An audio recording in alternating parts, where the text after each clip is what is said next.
მოგესალმებით თქვენო მეგობრებო, მოგესალმებით კოლეგებო, ქალბატონებო და ბატონებო, მამებო. უდიდესი პატივისცემით სხვათაშორის როდესაც მე გამოვდივარ ხოლმე, რომ ეს გულისხმობს იმას, რომ ფინიშისკენ მივდივართ, ყოველთვის ბოლოს ვაკეთებ მოხსენებას და ასე რომ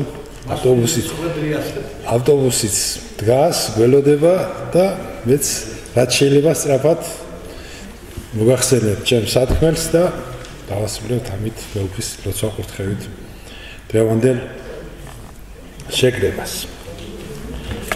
მოგახსენებათ, რომ ქვეყნის სახელმწიფო ბიუჯეტი ნებისმიერი ქვეყნის და მათ შორის რასაკვირველია ჩვენიც გადასახადებისაგან შედგება. მე იმის თქმაც მინდა, რომ ყოველთვის მე წარსულიდან აწყოში მიწევს ხოლმე დაბრუნება, ესე რომ თქვათ და ამიტომ უფრო თანამედროვე პროცესებიდან გამომდინარე, როგორც ფინანსის და მიმართულების სპეციალისტი, მინდა რომ მოკლედ ჩემი მოსაზრებები მოგახსენოთ აღნიშნული საკითხისადმი, რაც გულისხმობს საგადასახადო სისტემის რეგულაციებს, ის არსებულ მოდელებს და ჩემი კვლევის ძირითადი მიზანი მაინც იყო შედარებითი ანალიზი გამეკეთებინა თუ რა არის პოსტსაბჭოთა პერიოდის მეზობელ ქვეყნებთან მიმართებაში, როგორ აქვს საგადასახადო სისტემა აწყობილი, როგორი არის სხვა ქვეყნებში ეს საგადასახადო სისტემები,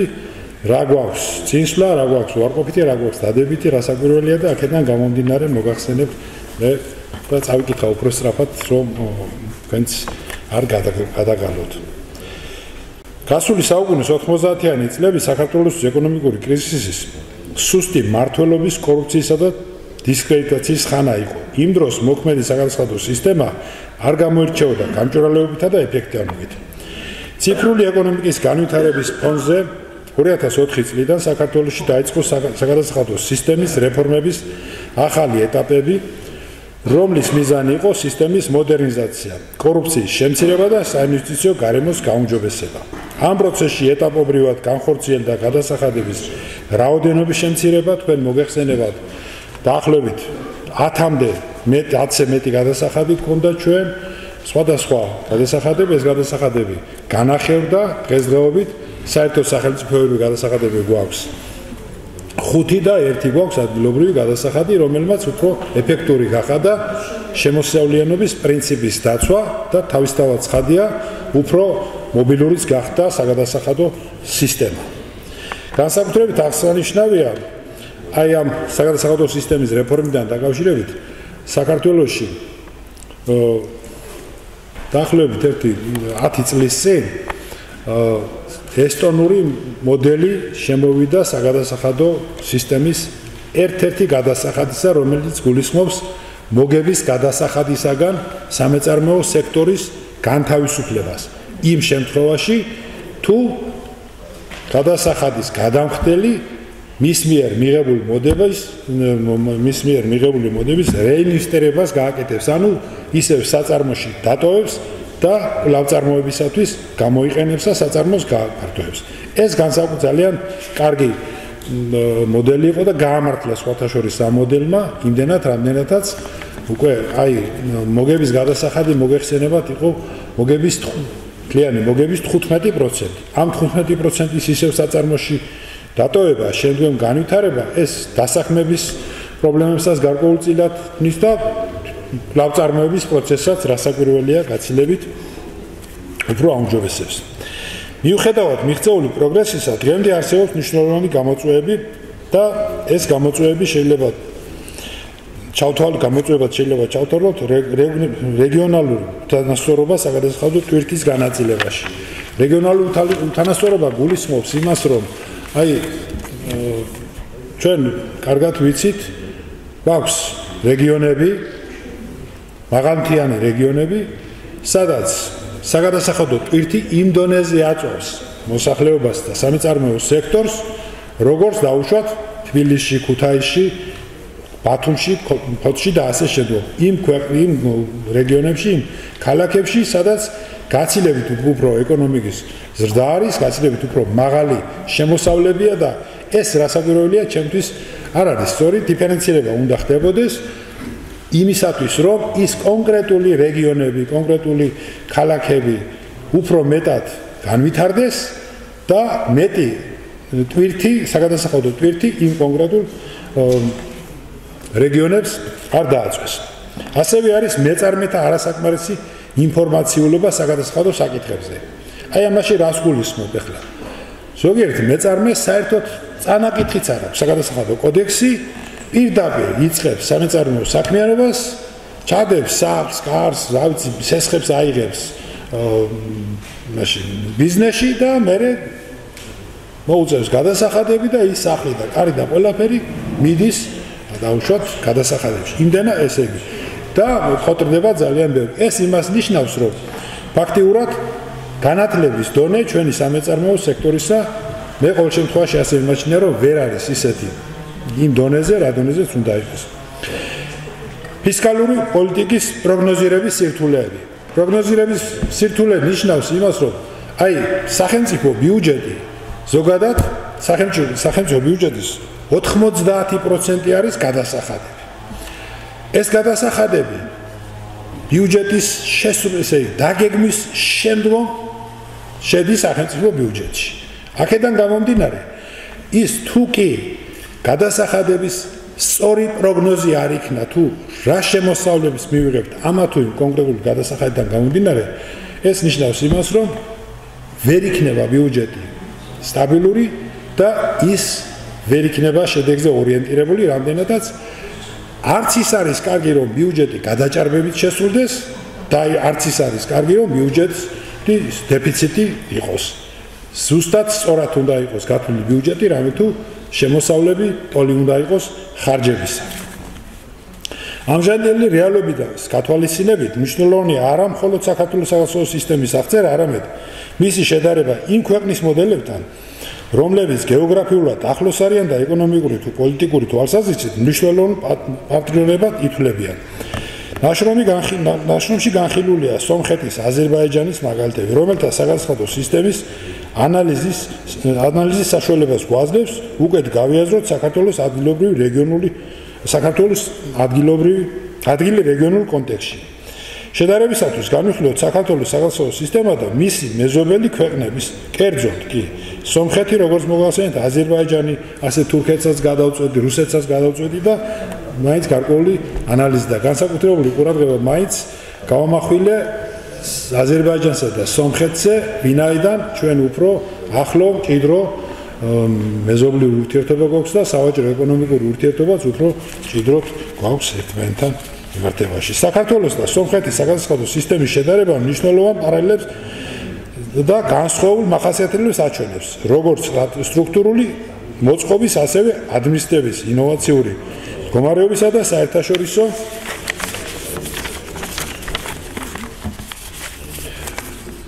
ინტეგრაციის თვალსაზრისით. ორივე ქვეყანას აქვს ფიზიკური პირების შემოსავლის ფიქსირებული განაკვეთი 20%. რაც ერთის მხრივ გამჭვირვალობის მაღალი ხარისხია, საერთოდ ახლა თუ კი ყველას 1%-ს დაუწესებ გადასახადისას, იმას კონტროლიც აღარ ჭირდება და ისეთი განსაკუთრებული ყურადღება აი იქ რაიმე არ იყოს და ვინმე არ დაუწიოს განაკვეთსო. მაგრამ რასაკვირველია მოგახსენეთ, რომ ჩვენ სამწუხაროდ გვაქვს 300 ლარიანი ხელფასი, მათ შორის ჩვენი აკადემიის წევრებიც, რომლებიც საშემოსავლო გადასახადს ჩვეულებრივად გვერიცხება და გვეჭრება, ესე რომ ვთქვა და ვიხდით 20%-ს და არიან მაგალითად მარეგულირებული კომისიის თავმჯდომარეები, ტელევიზიის, ტელემაუწყებლობის ხელმძღვანელები და ასე შემდგომ, რომლებსაც აქვს 30,000 ლარი და მათაც 20% აქვს გადასახდელი საშემოსავლო გადასახადი. რასაკვირველია, ეს არ არის რეალური და სწორი. თუმცა სომხეთთან შედარებით ჩვენ გვაქვს კარგი მდგომარეობა იმ თვალსაზრისით, რომ მცირე მეწარმის დაბეგვრაში საქართველოში მოქმედებს მიკრო და მცირე ბიზნესის საგადასახადო რეჟიმი 1-დან 3%-მდე. ანუ საგადასახადო შეღავათები ამ შემთხვევაში არის, როცა სომხეთში არის 5-დან 10%-მდე. ანუ გადასახადების მასშტაბური გაცილებით უფრო მაღალი არის სომხეთში ამ შემთხვევაში. აქვე არის შედარების ერთ-ერთი ისა აქ ჩვენთან უფრო თანამედროვე ტექნოლოგიები უფრო აქტუალურად არის გამოყენებული საქართველოში საგადასახადო მიმართულებით, ვიდრე დაუშვათ სომხეთში და ასე შემდგომ. ეხლა მე მოგახსენებ საქართველოსა და აზერბაიჯანის სახელმწიფო სისტემის შედარებას, სადაც მნიშვნელოვანი ეკონომიკური პოლიტიკის შეფასებისა და რეგულირების კონკურენციის უნარიანობის განსანალიზებლად ორივე ქვეყანა ცდილობს ეფექტიანი სახელმწიფო სისტემის დანერგვას, თუმცა მიდგომა და განაკვეთები და ადმინისტრების ხარისხები მაინც განსხვავებულია აქაც ჩვენთან შედარებით.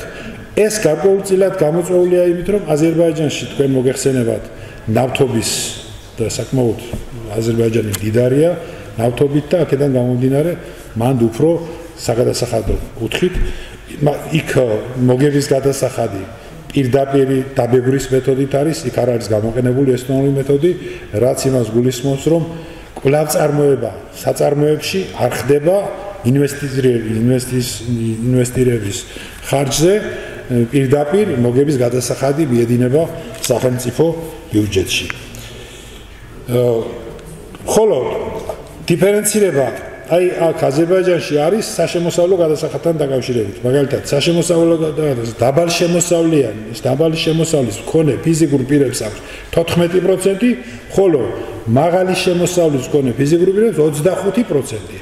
აი ამაში არის სხვაობა. თქვენ წარმოვიდგინეთ, საფრანგეთშიც კი 40%-მდე არის საშემოსავლო გადასახადი გაზრდილი იმ მაღალ შემოსავლიან ფიზიკურ პირებზე და თავისთავად ცხადია, აქ უფრო დიფერენცირება გაცილებით ეფექტურია.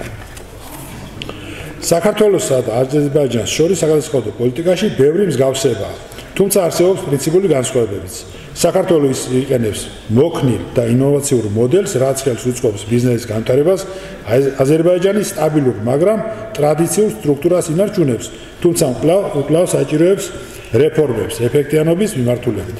საქართველოში დაბეგვრო არ ხდება, სანამ მოგება არ განაწილდება, რაც ფისკალური სტიმულია, აზერბაიჯანში დაბეგვრო ხდება ავტომატურად წლის ბოლოს.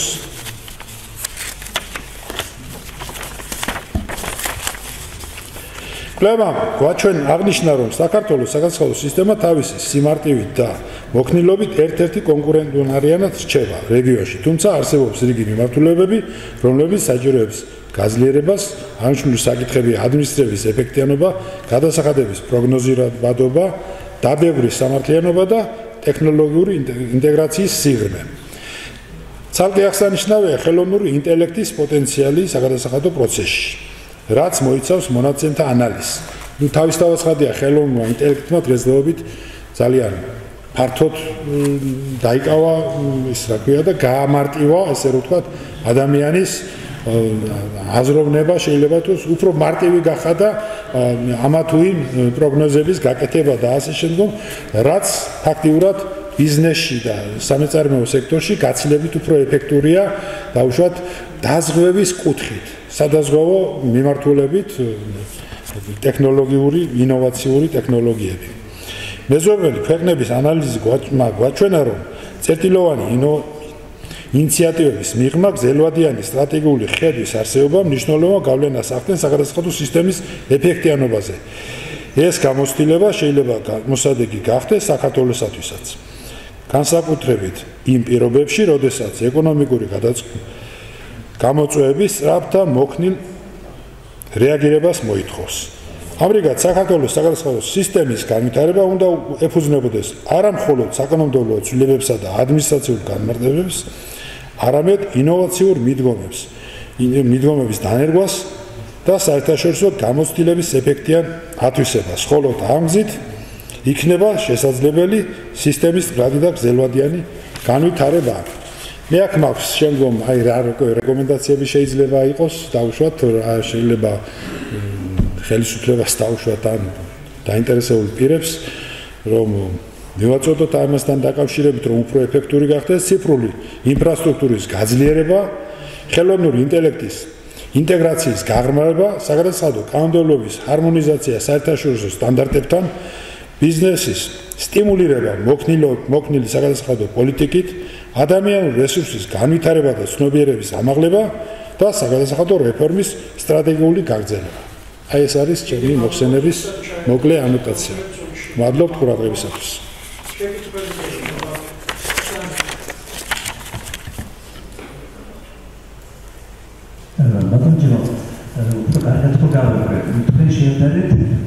სამასლარიანი ხელფასი 30,000 ხელფასი და 20% არის.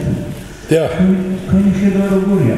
ეს პროცენტი რომელს უნდა მიემატოს დაიკლოს და რა დადებითი შედეგი მოყვება სახელმწიფოსთვის და მოგახსენებთ. სახელმწიფოსთვის რასაკვირველია მცირე შემოსავლიანი ფიზიკური პირების ხელფასის ესე იგი დაბეგურა გაცილებით უფრო ის იქნება რა ქვია წამგებიანია ვიდრე მაღალ შემოსავლიანისთვის და რატომ? აი მე რატომ თქვი წეხან პირობითად 300 ლარი. 300 ლარის 20% გახლავთ ხომ 60 ლარი. და 30,000 ლარის 20% გახლავთ თავისთავად ცხადია 6,000 ლარი. ესე იგი ბიუჯეტი ერთ შემთხვევაში ღებულობს 6,000 ლარს, მეორე შემთხვევაში 60 ლარს. ეხლა გავხადოთ გნებავთ 60 ესე იგი 35 ესა 20-ის მაგრად 25% დავუშვათ არა მოვაკლოთ ერთს 5% და დავუმატოთ მეორეს 5%.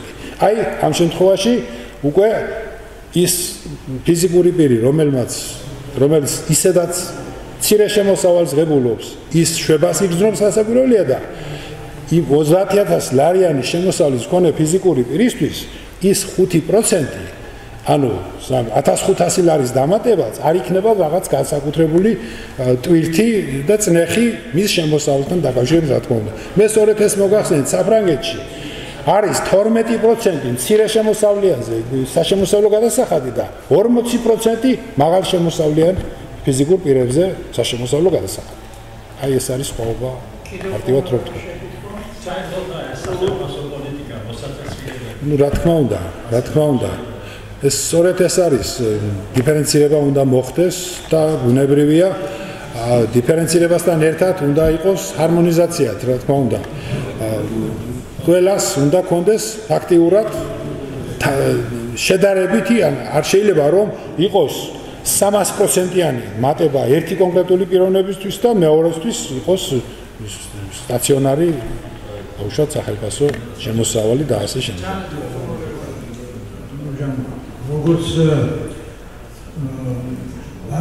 შევატყვე ის რაც თქვენ გინდა რომ ჩვენთან იყოს და ეს რაც არის საფრანგეთში ამას ქვია პროგრესულ დაბეჭდვას რომ ეგზამინე.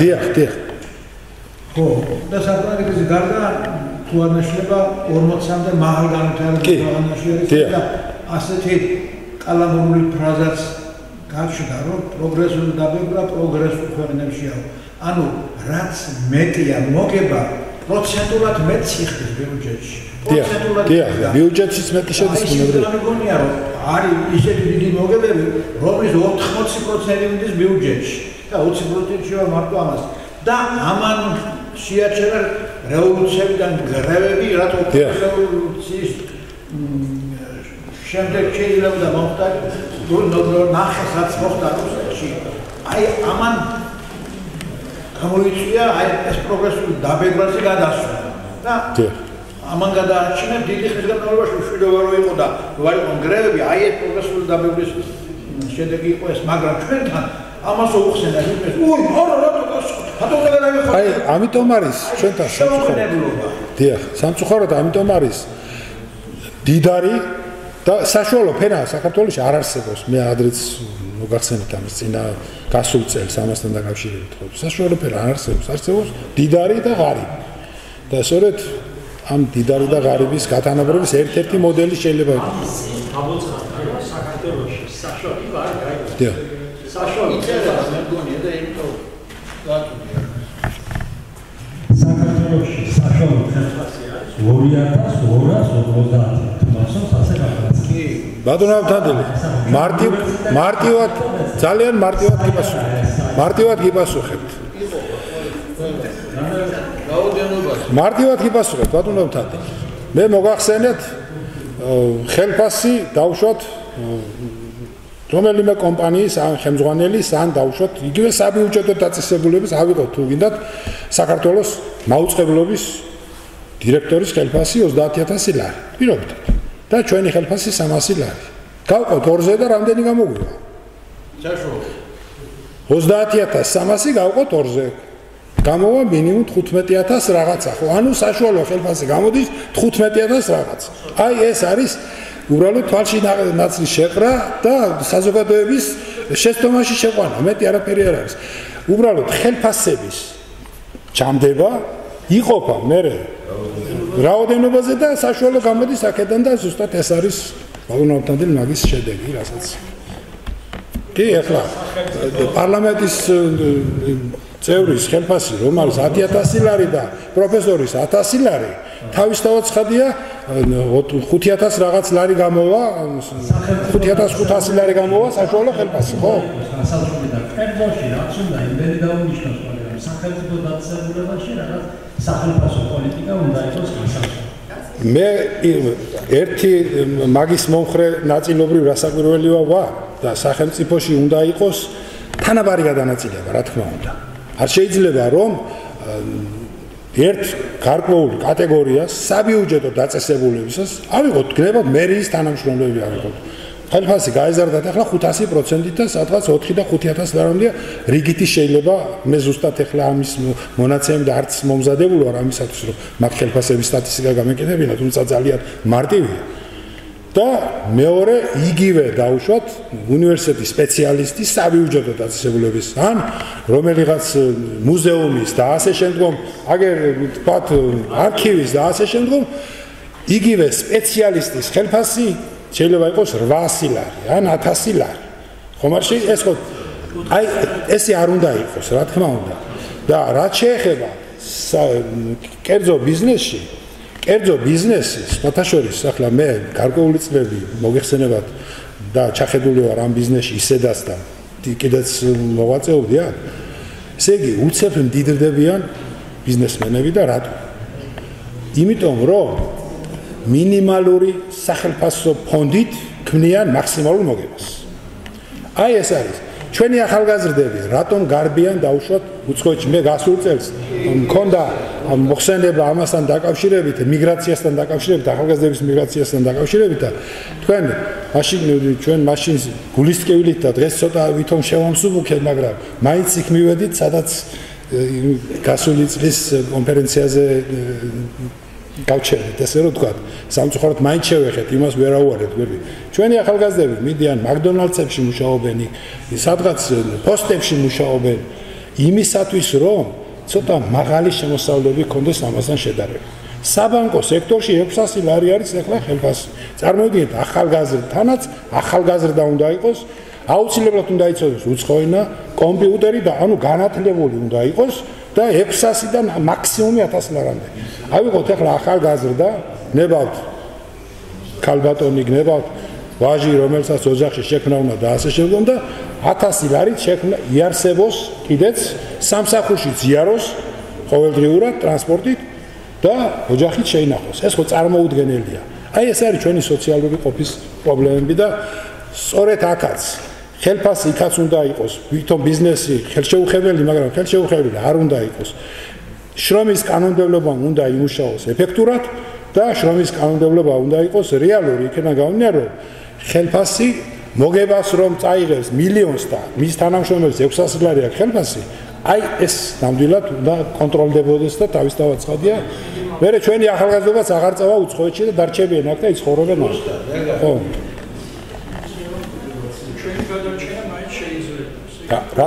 რა თქმა უნდა. დიდი მადლობა.